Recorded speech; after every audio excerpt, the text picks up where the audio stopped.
este año está trabajando desde hace 10 años en consultoría en valoración y restauración de capital natural. Y un poco mi mundo es este.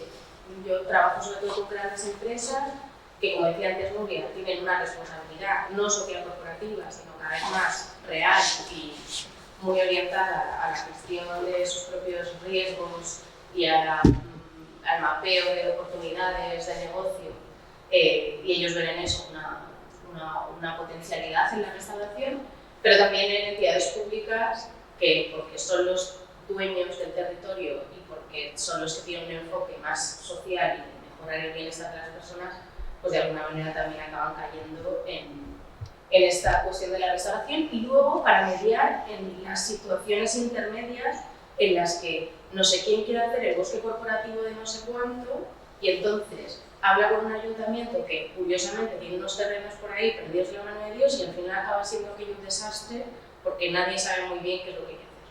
¿Vale? Entonces, en esos procesos de mediación también hemos estado.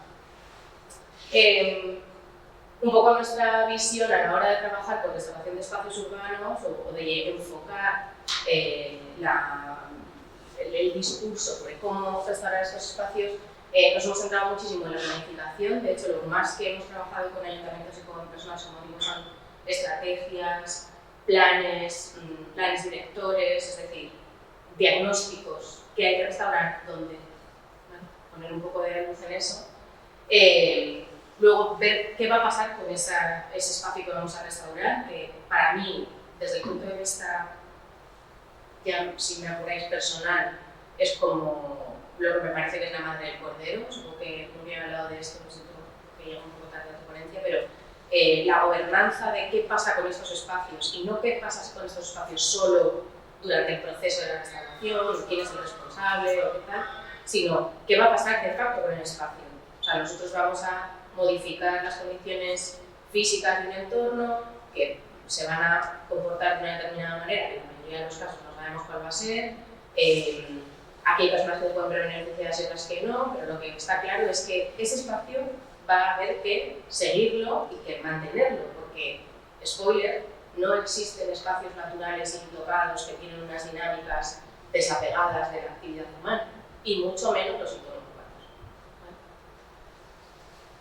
urbanos. Entonces, yo sé que esto se llama bases científico-técnicas, yo luego ya me inventé el título porque me parecía esto un poco más sugerente, pero en realidad vamos a hacer restauración de ecosistemas en 3 actos.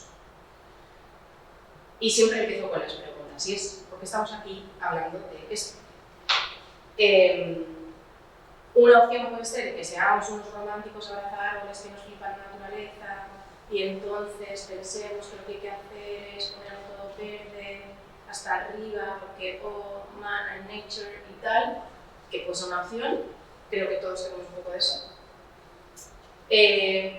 Puede ser que veamos una manera de amasar billetes con la restauración, ¿no? Porque ahora pues, leyes, marcos normativos, fondos europeos a cascoporro con esta orientación, pues podemos ver un punto como de lucro en desarrollar esta actividad. Y luego también puede ser que queramos empresa.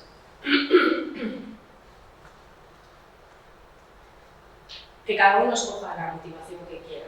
Aquí observamos pero no juzgamos. Así que lo que sí que quiero es que pensemos que tanto si vemos en la naturaleza urbana, pero en general en los ecosistemas, una oportunidad o una manera de evitar riesgos, tenemos que intentar hacerlo bien.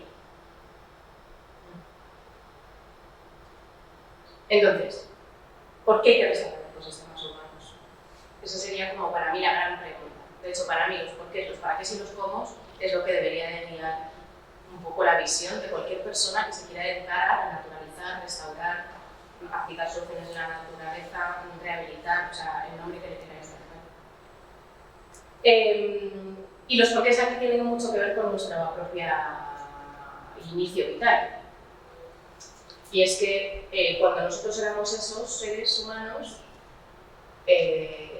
todos bastante heterosexuales parece, pero bueno, nunca se sabe, pero cuando formábamos estos grupos pequeños de personas vivíamos bastante en equilibrio con la dinámica natural de los ecosistemas. O sea, la interdependencia era súper clara, nosotros nos íbamos moviendo por allí por donde estaban los recursos, los explotábamos de una manera bastante sostenible.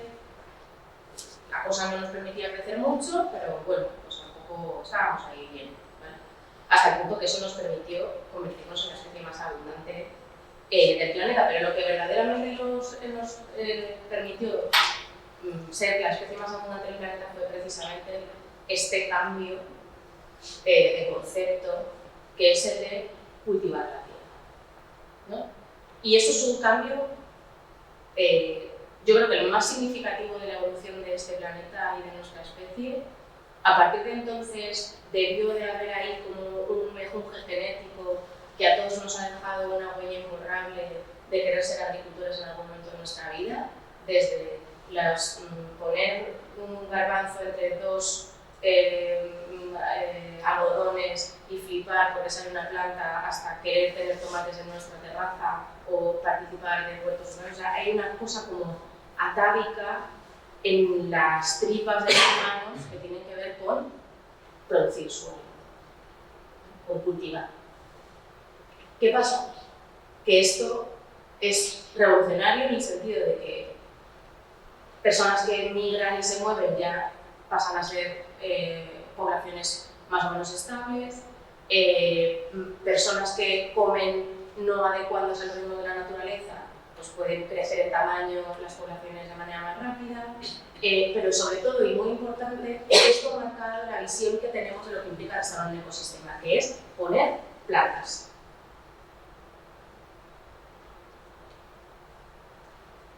Restaurar el ecosistema no es poner plantas, ¿vale? O sea, ahora lo vamos a ver, pero hay un rollo como de aquí no hay plantas, hay que poner plantas, ¿vale? Que sí, que luego nos vamos a dar cuenta de que las plantas van a hacer una labor muy importante, pero que no son las plantas en sí, ¿vale? Pero quiero que tengáis esto claro porque esa visión como estética de lo verde, de lo natural, de asociar como una imagen que nosotros tenemos en nuestra cabeza con lo que implica la naturaleza, luego es bastante distinto de la naturaleza que vivimos, ¿vale? Eso, este hecho totalmente, podríamos decir, como arbitrario que surge, que es el de pasar de ser cazadores recolectores a ser agricultores, es también lo que fuerza la aparición de las primeras ciudades. Y hoy estamos hablando de ecosistemas urbanos. Pero ¿qué pasa?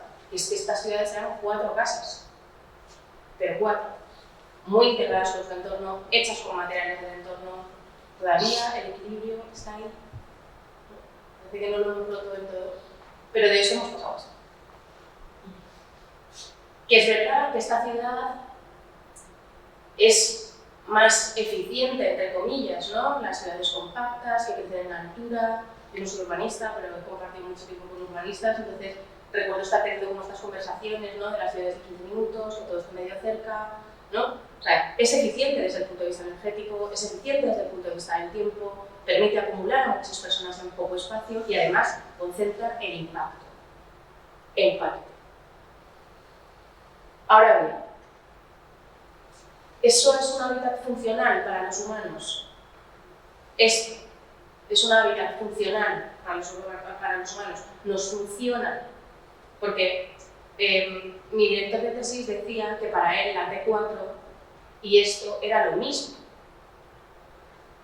en tanto cuanto la T4 es el ecosistema que los humanos hemos creado para vivir nosotros, en base a nuestras necesidades, y estas son las infraestructuras que generan las termitas en África para vivir en base a sus necesidades. Termiteros de varios metros de altura. ¿Es una infraestructura? Sí, son casas, ¿no? Estos son casas de termitas y lo otro son casas de personas, pero son casas. ¿Cuál es el problema? Que esto sí que es funcional para las termitas. Les permite organizarse estructuralmente en sociedades, les permite estar al fresquito, les permite tener almacenes de comida y almacenes de huevos y tal. Y entonces, o sea, las termitas quieren vivir en los termiteros, pero es que nosotros no queremos vivir en las ciudades. Y no queremos vivir en las ciudades porque hay una serie de disfuncionalidades que están implícitas en el propio diseño urbano. Disfuncionalidades para nosotros, ¿eh? O sea, que lo de la naturaleza y el oso panda y tal está guay, pero que estamos aquí porque los que vamos a palmar a manojillos somos nosotros. O sea, los que se los lleva por delante de la dana es a nosotros. Y porque son riesgos humanos interpretados por humanos, estamos aquí. ¿Vale? Entonces, la disfuncionalidad es hacia los propios humanos.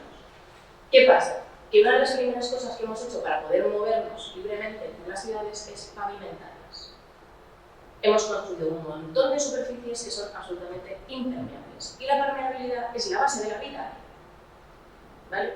Mis sentidos son permeables y yo recibo e intercambio información y me relaciono con el medio. Las paredes de mis células son permeables y entonces eso hace que puedan establecer sus relaciones biológicas. ¿Vale? Yo soy permeable, emito CO2, capto oxígeno.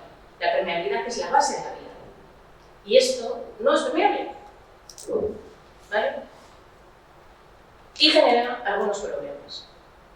Además, la propia dinámica de las ciudades y los sistemas productivos y el consumo de recursos naturales y no naturales que existen en estos entornos, que además, antes hablábamos de que hay un impacto contenido, pero que no es real, generan un impacto muchísimo más allá de lo que ocupa la ciudad. Además, generan los procesos de contaminación en el aire, en el agua, en el suelo, la generación de residuos sólidos, que compiten directamente con nuestra calidad de vida. O sea, es que esto es fuerte. Tomar conciencia de eso, como que de que cogemos una pistola y nos apuntamos a la cara, cada día. Y la combinación de estas dos cosas, estos dos motores de impacto, que pueden ser así como el cambio de uso del suelo más contaminación, genera dinámicas propias del medio ambiente urbano, como son las islas de calor, que contribuyen a esa disfuncionalidad de la ciudad, porque tenemos que consumir más energía o recursos hídricos para refrescar estos ambientes y que la gente no se muera. ¿Vale? O sea, ponerle a toda la coletilla de y que la gente no se muera. ¿Vale? Y que no se muera de contaminación, y que no se muera de isla de calor, y también y que no se muera de pandemias. ¿Vale? Otra cuestión que genera los entornos urbanos es una simplificación brutal de los ecosistemas y de la biodiversidad que está en torno a nosotros. Y hemos pasado 2 años y medio, casi 3, con una mascarilla en la cara. Y esa mascarilla en la cara la hemos llevado preferentemente personas en ciudades. Las ciudades son mucho más vulnerables a la pérdida de biodiversidad que los entornos naturales o no urbanos. ¿Vale? Entonces, estamos expuestos. La resiliencia de las poblaciones urbanas es bajísima a cualquier cosa, a cualquier plaga. ¿Vale? De hecho, en las ciudades hay plagas, ¿no? Las cotorras argentinas. Hay cantidad de plagas.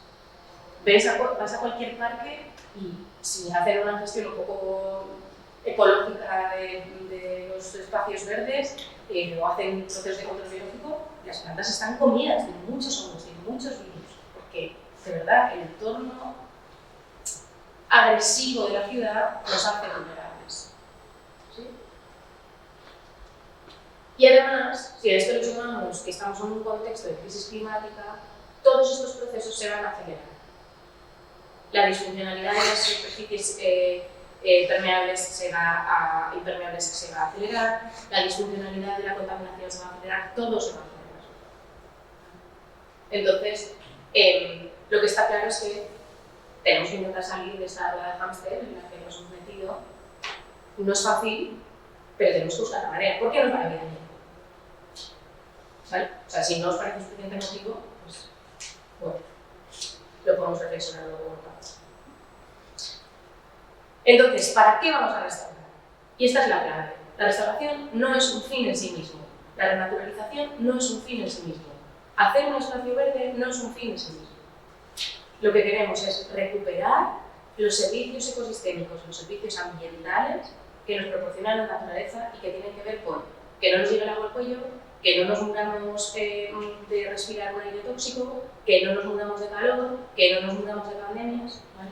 O sea, tiene que ver con recuperar la protección natural, el seguro de vida que supone tener a la naturaleza cerca. y que es lo que nos ha permitido llegar hasta aquí.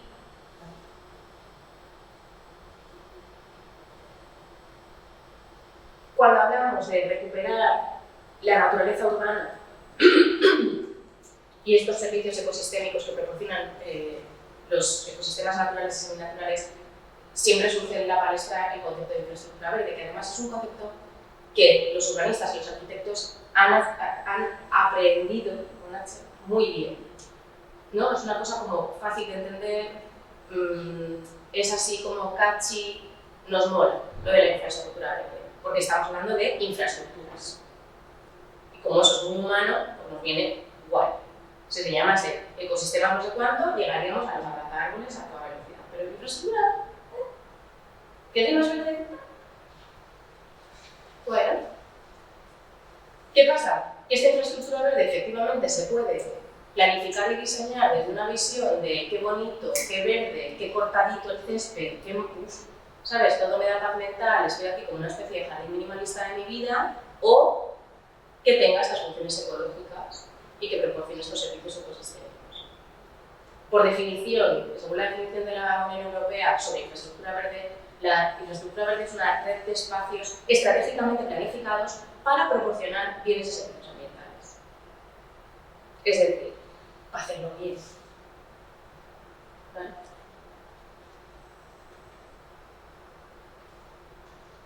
Para que esto sea una red planificada, es importante que los distintos elementos, primero que haya más de un elemento de infraestructura verde, ¿vale? O sea, red, varios elementos, y que además esos elementos estén relativamente conectados entre sí. Y cuando hablamos de la conexión, no estamos hablando simplemente de que estén cerca o yuxtapuestos, ¿vale? Sino que estamos hablando de que exista una estructura que tiene un funcionamiento ecológico, ¿vale? Este binomio estructura-función es como el ecotinder de la vida, que es inseparable, es lo que debe de guiar la restauración de la infraestructura urbana. Tenemos que generar una estructura, pero esa estructura tiene que tener una función. Si la función es puramente estética, no nos vale, ¿vale? Y para tener ese binomio estructura-función funcionando, para la redundancia, necesitamos recrear la complejidad de la naturaleza a distintas escalas. Esto sé que parece una cosa muy teórica, pero de verdad no lo es. Estamos hablando de promover la biodiversidad a distintos niveles. La biodiversidad es la base de los servicios ecosistémicos. Es la super base. O sea, son las plantas y los animales y los hongos y las bacterias las que están haciendo el trabajo. ¿Vale? Entonces, tenemos que asegurar, como si nos pusiéramos como un objetivo en el que pudiésemos hacer zoom. De atrás hacia adelante, de adelante hacia atrás, me da igual si partimos de aquí o partimos de aquí, pero tenemos que tener a muy pequeña escala diversidad taxonómica.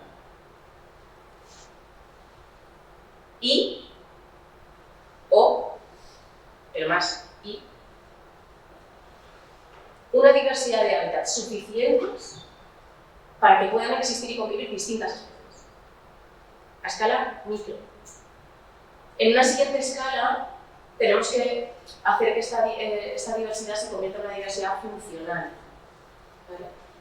Distintos tipos de biodiversidad que interaccionan y que proporcionan múltiples servicios ecosistémicos y que además generan hábitat para otras. ¿Vale? Es como la superestructura de la biodiversidad. Y por último, ver cómo se manifiesta eso a escala de paisaje o una escala superior. Spoiler, esto es un jardín, esto es un jardín y esto es un jardín. Son jardines, no son ecosistemas naturales como los podríamos entender, ¿vale? Y lo que os decía, esta funcionalidad o esa estructura que favorece los procesos ecológicos, lo que va a favorecer es los flujos ecológicos. Y eso es lo que nos salva de que las cosas no tengan que estar pegaditas, porque ya hay agentes que las conectan, ¿vale? Entonces, diseñar infraestructura verde, primer mensaje, diseñar infraestructura verde urbana o planificar proyectos de renaturalización urbana sin incorporar el componente de la conectividad ecológica y la diversidad está regulín. spoiler 3, es como hemos venido a operar. ¿Vale? Entonces, si lo que tenemos que pensar ahora es cómo toda esta fórmula que nos está contando esta mujer lo podemos llevar a la Tierra, porque precisamente no tenemos una visión académica, sino que de verdad tenemos que resolver problemitas. Es importante que aterricemos las bases de la restauración ecológica en cuestiones muy concretas.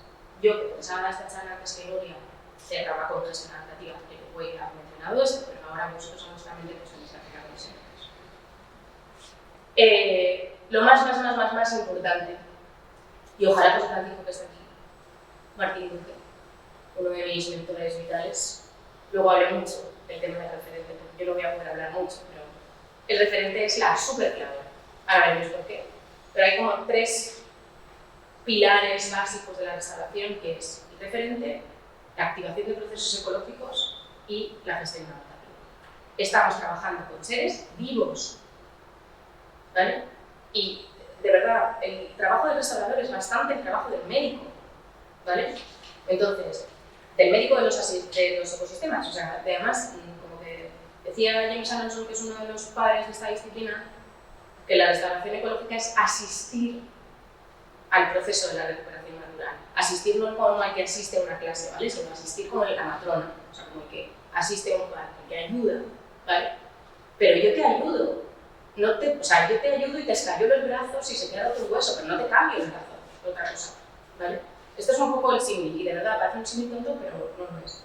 En el caso de un referente, en una metáfora de médicos, sería buenos análisis de una persona sana, ¿vale? Vamos a fijarnos en qué tiene que tener una persona sana.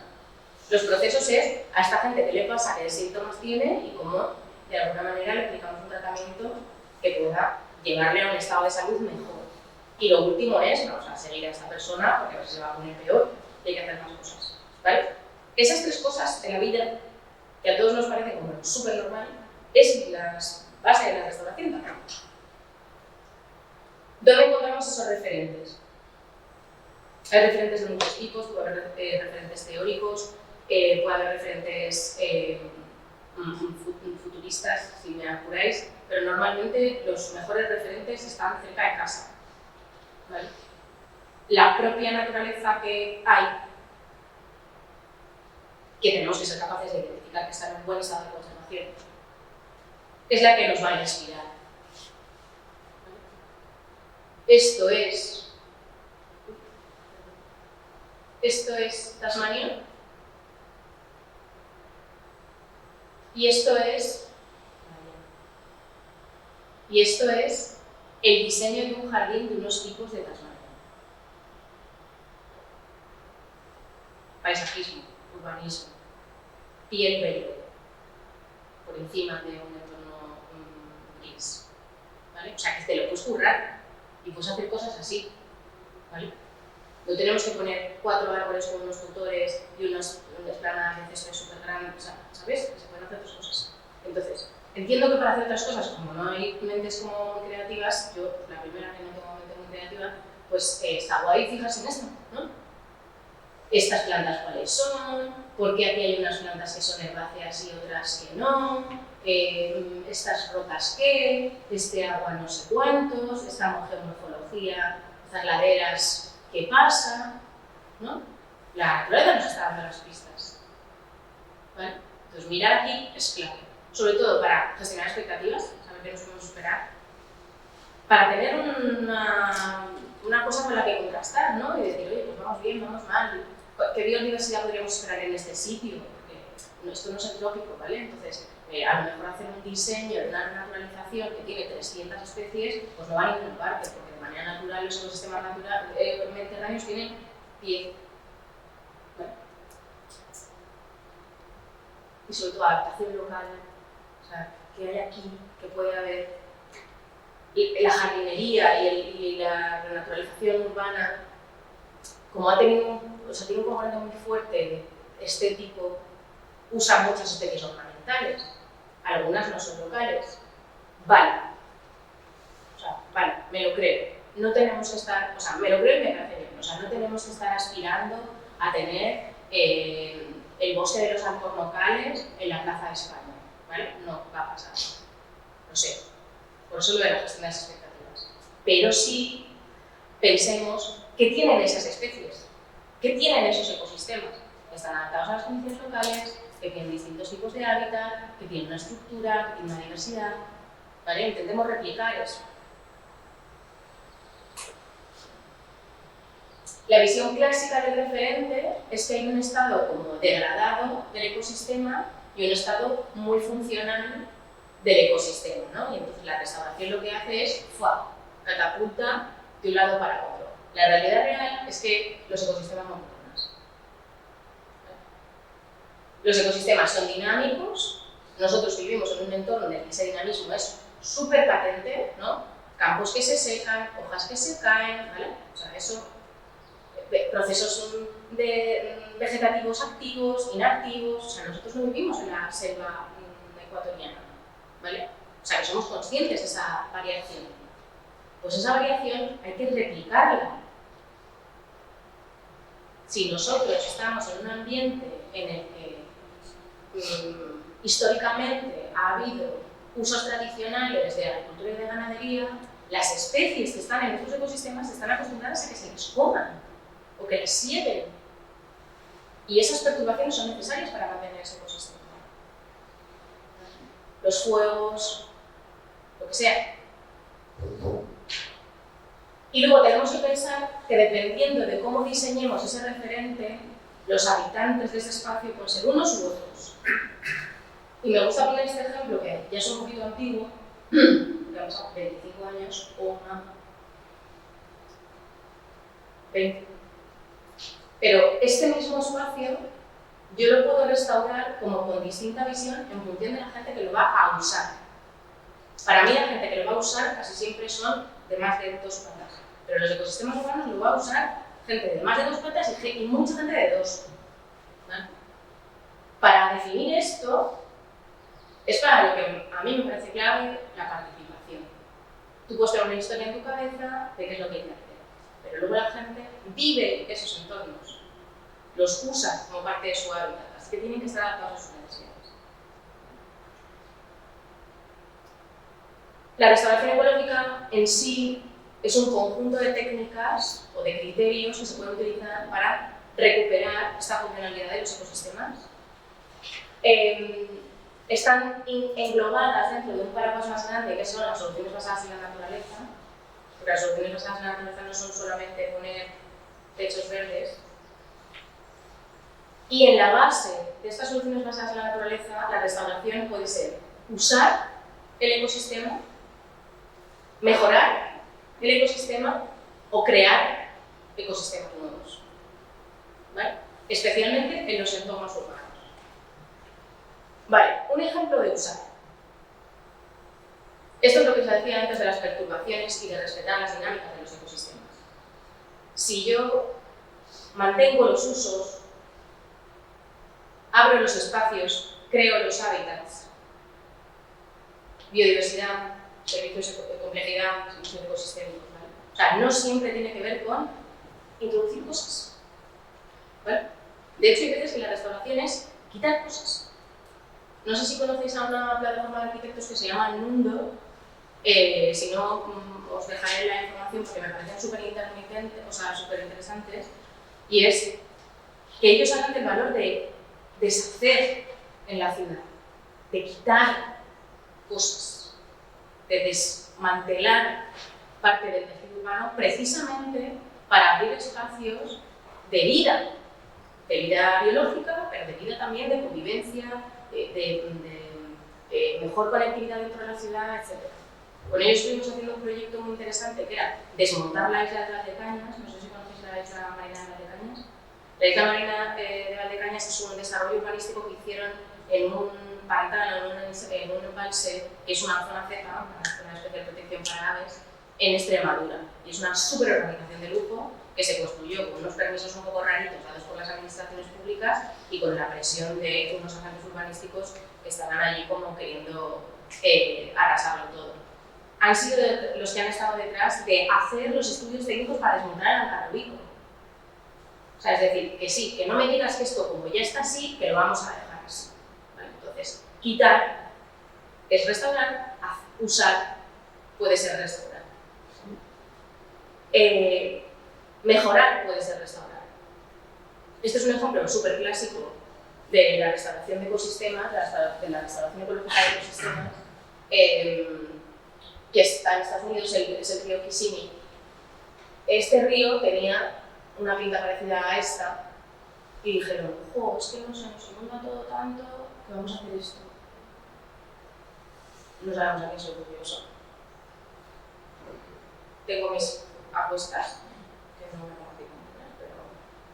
La cuestión es que lo que se dieron cuenta es que esto era bastante peor para la gestión de riesgos asociados a este ecosistema en concreto. Y que además todos los valores de este territorio, que eran flamencos, aves, una zona con esparcimiento, con mucho valor cultural, en el momento en el que ocurrió esto, esa biodiversidad se perdió. Porque la complejidad se perdió. Chao.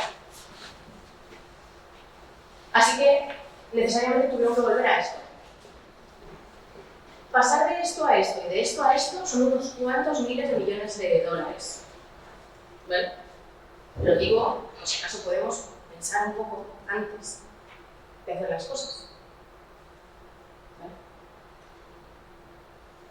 Y luego en una versión muy cercana a los entornos urbanos, pero también diseñado con un poquito de enjundia, en las ciudades donde la naturaleza ha sido tan devastada, donde además la conectividad en muchos casos es muy difícil de asegurar, la mancha urbana ha dejado como lejísimos cualquier tipo de cosa que nos pueda servir como fuente de propágulos biológicos, o sea, el ecosistema más cercano nos pilla a tomar por saco, ¿vale?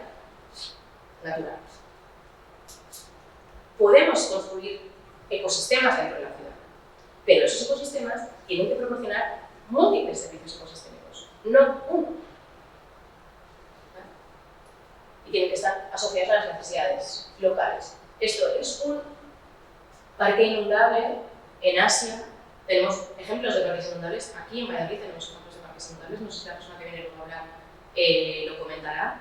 Pero eso es una manera de recuperar un uso, o sea, recuperar una función ecológica y mantener un uso, ¿vale? Y es ahí donde hay que jugar. O sea, jugar a los jardines de Versalles es que no, que ya no. Y a veces las intervenciones son muy técnicas, pero son sencillas. Son elementos que se ponen y que permiten recuperar rápidamente algunos procesos ecológicos. Esto permite recuperar evapotranspiración del suelo, drenaje de agua de escorrentía de lluvia. Si estas plantas molan, pues hábitat para especies. Si este coche suelta su gotita de aceite cuando se para, filtrar ese contaminante que no llega al suelo, ¿vale? O sea, aquí hay una multifunción con un elemento antrópico, en un ecosistema antrópico, pero que recupera procesos ecológicos. Más de uno, ¿vale? Cada vez. En los modelos clásicos de conservación y de mantenimiento urbano, estas cositas no están muy bien integradas.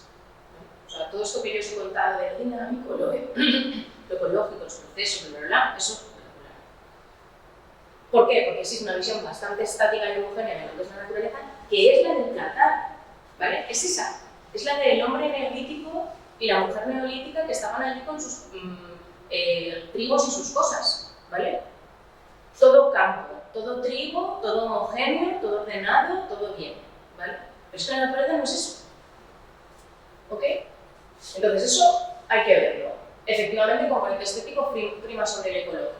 Pues aquí estamos perdiendo funciones a casco porro. Y luego existe un manejo intensivo y una necesidad de insumos muy grande. Y para mí esta es la palanca para cambiar las cosas. ¿Vale? concebir estos procesos de naturalización como un proyecto de restauración sería precisamente aplicar estos enfoques de gestión adaptativa que hablaba antes Nuria, y se trata de incorporar la dinámica o el cambio o la respuesta del ecosistema. Insisto, estamos trabajando con seres vivos como parte de la ecuación. ¿Vale? ¿Qué pasa si esta planta se muere? ¿Qué pasa si esta especie no coloniza? ¿Qué pasa si yo estoy buscando que esto sea un corredor de aves y las aves no vienen? ¿Qué pasa? ¿Qué pasa? ¿Qué pasa? Entonces, pensar en esos qué pasas es como la clave. Así que, de alguna manera, trasladar esta restauración, o sea, esta gestión adaptativa un poco teórica, a los proyectos de restauración en espacios urbanos sería, por una parte, generar escenarios, yo qué espero y qué puede pasar aquí, ¿vale? ¿Qué opciones hay? Que se muera todo, que de repente una planta se haga súper abundante, que estemos aquí generando, yo qué sé, vandalismo, lo que sea, o sea, pero generemos esos escenarios, evaluemos el éxito de las actuaciones, todos los proyectos de restauración adolecen de esto, o sea, restauramos y nos cuidamos, en el peor sentido.